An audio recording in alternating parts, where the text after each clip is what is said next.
शोषित वंचितों को विश्वास पैदा हुआ कि अब वो शान से जी सकते हैं। यह परिस्थिति आकर के खड़ी हुई है और इसलिए इन 3 चुनावों में भी हमको जीत हासिल हुई है।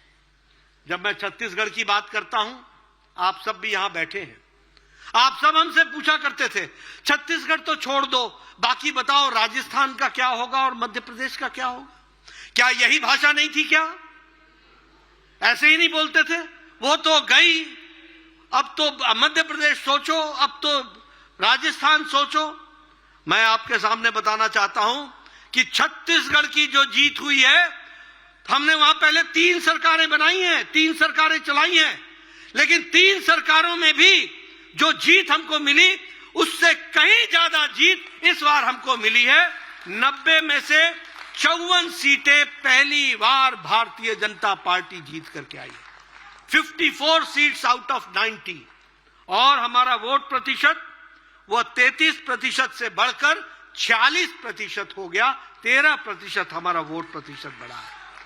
यह छत्तीसगढ़ की कहानी मैं आपको सुनाना चाहता हूं और मैं चाहूंगा हमारे सभी लोग जो राजनीतिक दृष्टि से जानना चाहते हैं वो इसको स्टडी करें, किस तरीके से प्रधानमंत्री जी ने जो रणनीति बनाई है, अमित शाह जी ने जो रणनीति बनाई और जो हमारे सभी लोगों ने उसको क्रियान्वित किया, उसके कारण आज छत्तीसगढ़ जहां हार की बात करते थे वहां जीत में, और वह भी अकल्पनीय जीत तक हम पहुंच पाए, वो भी हमने देखा है। मध्य प्रदेश में लोगों ने साफ कह दिया था एमपी के मन में मोदी है, मोदी के मन में एमपी है। ये छू गया था, ये लोगों को रास आया, लोगों ने विश्वास किया कि मोदी के मन में एमपी है और एमपी के मन में मोदी है। लोगों ने इस पर जुड़ाव दिया और वहां भी हम रिकॉर्ड मार्जिन से 2/3 मेजॉरिटी से 230 में से हम 163 सीटें जीत करके आए और वहां भी हम लोगों ने शानदार जीत हासिल की है और हमारा वोट शेयर 41% से बढ़कर के 48% हो गया। राजस्थान में हमें कहते थे 50-50 आएगा नहीं आएगा, 50-50, वहां भी हमने सरकार बनाई और वहां भी हमने 3% की वोट वृद्धि की और वहां भी हमारी सरकार बनी है। लोग तेलंगाना के बारे में चर्चा करते हैं, मैं अपने साथियों से बोलना चाहता हूं, कई बार हार में भी जीत होती है और हमने ये जीत हासिल की है। तेलंगाना की अगर मैं बात करूं, एक विधानसभा विधायक था हमारा और हमारा वोट शेयर वहां पर 7.1% था। आज हमारा वोट शेयर 14% हो गया, डबल हो गया। 8 विधायक हमारे चुन करके आए हैं। अगली बार हम किसी तरीके से छोड़ने वाले नहीं हैं, वहां भी हमारी सरकार बनेगी, इस तैयारी से हम लगे हैं। मित्रों, ये सब काम जो इतनी बड़ी जीत हासिल हुई, प्रधानमंत्री मोदी जी के नेतृत्व पर जनता ने विश्वास किया और आप सभी कार्यकर्ताओं ने धरती पर जो अथक मेहनत की और उसको वोट में ट्रांसफर करने में जो आप लोगों ने काम किया, आप सब लोगों को बहुत बहुत बधाई और आप सब लोगों को भी साधुवाद जिन्होंने इस काम को आगे बढ़ाया है। पार्टी ने एक लंबी वैचारिक यात्रा भी पूरी की है और जब मैं वैचारिक यात्रा की बात बोलता हूं तो अकेली भारतीय जनता पार्टी है जिसने जो सन 51 में कहा वो 2023 और 24 में भी उसी बात पर अड़ी रही। कोई पार्टी नहीं है जिसका वैचारिक अधिष्ठान टिका हुआ रहा हो, कोई राजनीतिक दल नहीं है। अगर वो दल है तो भारतीय जनता पार्टी है। हम लोग जिनकी यात्रा एकात्म मानववाद से सरलीकरण करते हुए और उसको कार्य रूप देते हुए अंत्योदय तक पहुंची और अंत्योदय को कार्य रूप देने के लिए हमारे प्रधानमंत्री जी ने उसी को आगे बढ़ाया। सबका साथ, सबका विकास, सबका विश्वास, सबका प्रयास, इस बात को आगे बढ़ाने का काम किया और इसी को फिर से जब लोग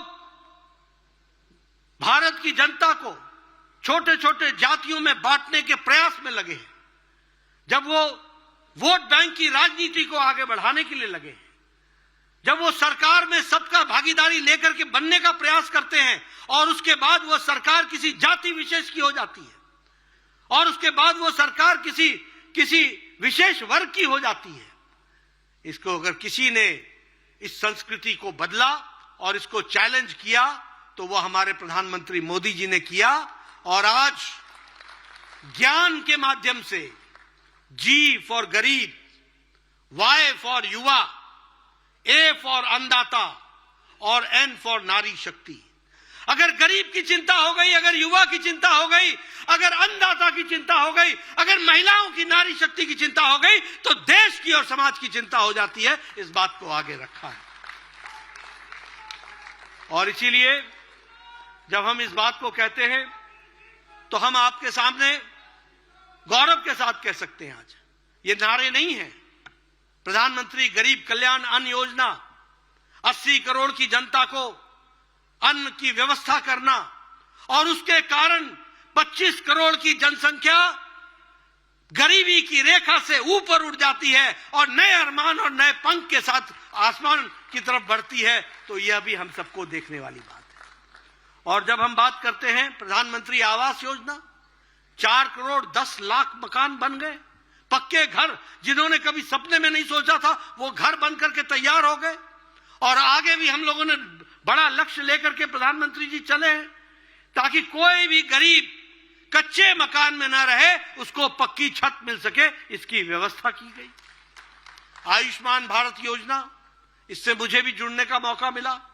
9 महीने के अंदर इतनी बड़ी योजना, 55 करोड़ लोगों को 5 लाख रुपए का सालाना गंभीर बीमारियों से लड़ने के लिए उसकी व्यवस्था करना, यह काम किसी ने किया है तो वो आदरणीय प्रधानमंत्री मोदी जी ने किया आयुष्मान भारत के तहत। और आपको जानकर यह भी खुशी होगी, ये world's largest health coverage program है।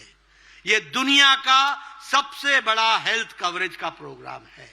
यह भी हमको ध्यान में रखना चाहिए। स्वच्छ भारत में 11 करोड़ से ज्यादा इज्जत घर बने। बहुत से लोग हमारे उत्तर प्रदेश से आए हैं, बिहार से आए हैं, बहुत से लोग पूर्व से आए हैं। उन्होंने देखा है अपने जीवन में हमारी बहनें, हमारी माताएं पानी का लोटा लेकर के सड़कों पर किस तरीके से वो अपने दैनिक नित्य कर्म के लिए उनको किस तरीके का अमानवीय स्थिति देखनी पड़ती थी। आज 11-12 करोड़ लोगों को इज्जत घर देकर प्रधानमंत्री जी ने महिलाओं का सशक्तिकरण भी किया और महिलाओं को डिग्निटी के साथ जीने का अधिकार दिया। यह भी हम सबको मालूम है।